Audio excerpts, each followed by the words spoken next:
آپ صلی اللہ علیہ وسلم مکہ مکرمہ میں شیب بنی ہاشم کے اندر موسم بہار میں پیدا ہوئے. یہ دوشنبہ سوموار یعنی منڈے کی صبح تھی.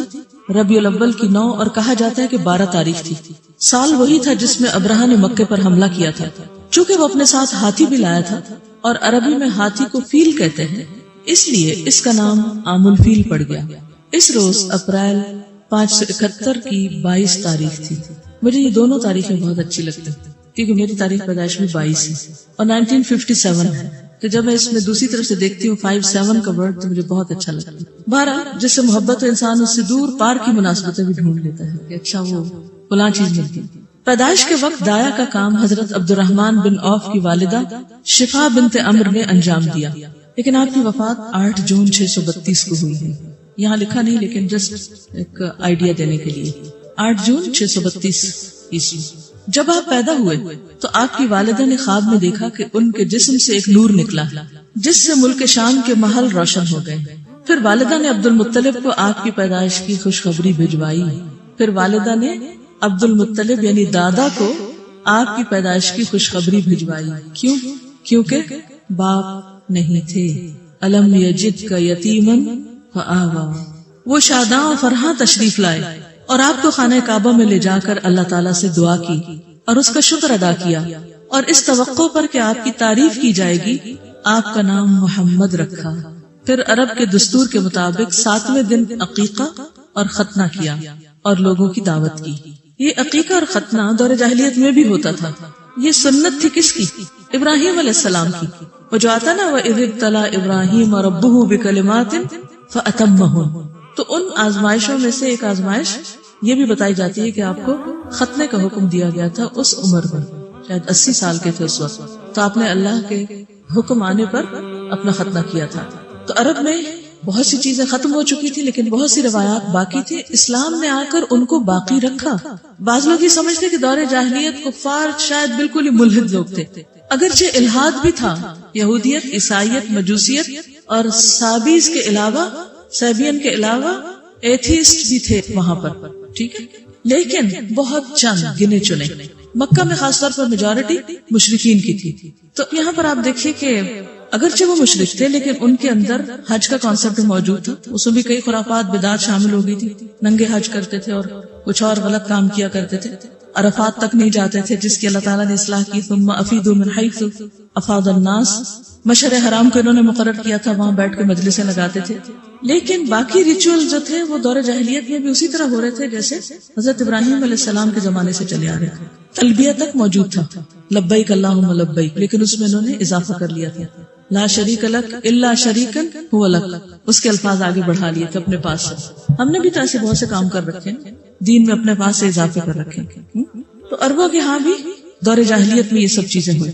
دور جاہلیت کی بہت سی چیزوں کو ریکٹیفائی کیا گیا، ان کو اصلاح کے ساتھ ویسے ہی رکھا گیا، ان میں کوئی بہت بڑی تبدیلی نہیں کی گئی. تو جہاں کہیں بھی آپ دعویٰ کا کام کریں وہاں پر اس بات کا ضرور خیال رکھیں کہ جس لوکل کلچر کے لوگ عادی ہیں ان میں جو چیزیں اسلام سے ٹکراتی نہیں خواہ مخواہ ان کے پیچھے نہ پڑے. مثلا کوئی اگر قمیص شلوار پہنتا تو اس کی وہ اتروا کے آپ جبہ ہی پہنے یا آپ لانگ ڈریس پہنے، تو یہ ضروری نہیں ہے. جب تک کوئی چیز یعنی ہر چیز مباح ہے جب تک اس کی حرمت کا ذکر نہ آ جائے قرآن اور سنت سے. اگر آپ ایسا کرنے لگے کہ ہر چیز کو غلط ثابت کرنے لگے اور صرف چند مخصوص چیزوں کو جو عرب کلچر کی انہی کو اسلام سمجھنے لگے تو دین تنگ ہو جائے گا، لوگوں کے لیے مشکل ہو جائے گا. آپ صلی اللہ علیہ وسلم کو آپ کے والد کی لونڈی ام ایمن گود کھلایا کرتی تھی. وہ حبشن تھی اور ان کا نام برکت تھا. پھر آپ دیکھیے ان کا نام برکت تھا. اللہ تعالیٰ نے ان پر بڑا فضل کیا، چنانچہ انہوں نے آپ کی نبوت کا دور پایا، اسلام لائی اور ہجرت بھی کی. پھر آپ کی وفات کے 5-6 مہینے بعد وفات پا گئی. وہ بہت رویا کرتی تھی. حضرت ابوبکر اور عمر ان سے ملنے کے لیے جایا کرتے تھے تو پوچھتے تھے کیوں روتی ہیں آپ؟ تو وہ کہتی تھی کہ وہی کا سلسلہ بند ہو گیا ہے. تھی وہ ایک غلام عورت لیکن ذہنی اعتبار سے سوچ کی وسعت کس قدر زیادہ تھی. تو یہ اسلام کا کمال تھا کہ لوگوں کو سوچنا سکھایا اور سوچ کے اعلیٰ معیار دیے. ہم جب پیٹی چیزوں میں پڑے رہتے ہیں نا تو ہم چھوٹی چھوٹی چیزوں کے اوپر اپنی جان گنوا دیتے ہیں تو بڑی سوچ نہیں آتی، اعلیٰ مقاصد کے لیے کام نہیں کر سکتے. رضاعت کیا ہے؟ دودھ پلانا. آپ صلی اللہ علیہ وسلم کی والدہ کے بعد سب سے پہلے ابو لہب کی لونڈی ثویبہ نے آپ کو دودھ پلایا. یہ صوبیہ نہیں ہوتا، ثویبہ ہوتا ہے. اس وقت اس کا اپنا جو بچہ دودھ پیتا تھا اس کا نام مسروح تھا. ثویبہ نے آپ سے پہلے حضرت حمزہ بن عبد المطلب کو یعنی آپ کے چچا کو اور آپ کے بعد ابو سلمہ بن عبد الاسد مخزومی کو بھی دودھ پلایا تھا. لہٰذا یہ تینوں آپ کے رضائی بھائی ہوئے. ٹھیک ہے. ابو سلمہ کون تھے کچھ پتا آپ کو؟ ام سلمہ کے شوہر، تو وہ بھی آپ کے رضائی بھائی تھے اور حمزہ بن عبد المطلب بھی آپ کے رضائی بھائی تھے.